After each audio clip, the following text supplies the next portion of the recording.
ప్రియమైన దేవుని బిడ్డలారా, మన దేవుని యొక్క స్వభావము ఎంత ఉన్నతమైనదో తెలుసుకుందాము.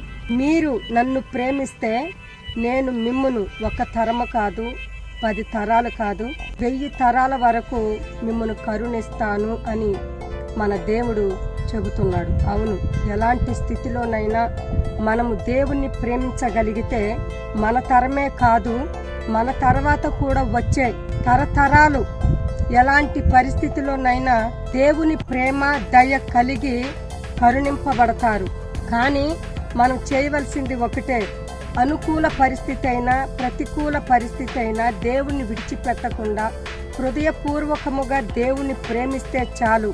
ఎప్పటికైనా దేవుని కరుణ మన మీద ఉంటుంది. అలాగే దేవునిది మరొక స్వభావం ఏమిటి అంటే, మీరు నా యందు ఆవగింజంత విశ్వాసం ఉంచితే చాలు, కొండలాంటి కార్యము చేస్తాను లేదా కొండలాంటి సమస్యను తొలగిస్తాను అని దేవుడు చెబుతున్నాడు. ఆవగింజ పెద్దదా లేక కొండ పెద్దదా? ఆవగింజ కంటే కూడా కొండే పెద్దది.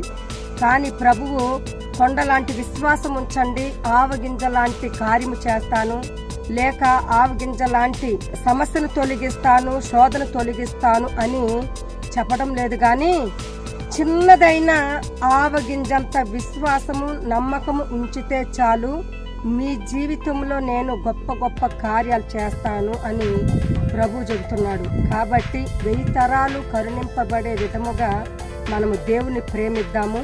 కొండలాంటి కార్యాలు దేవుని ద్వారా మనం పొందినట్లుగా ఆవగింజంత విశ్వాసము ఉంచుదాము.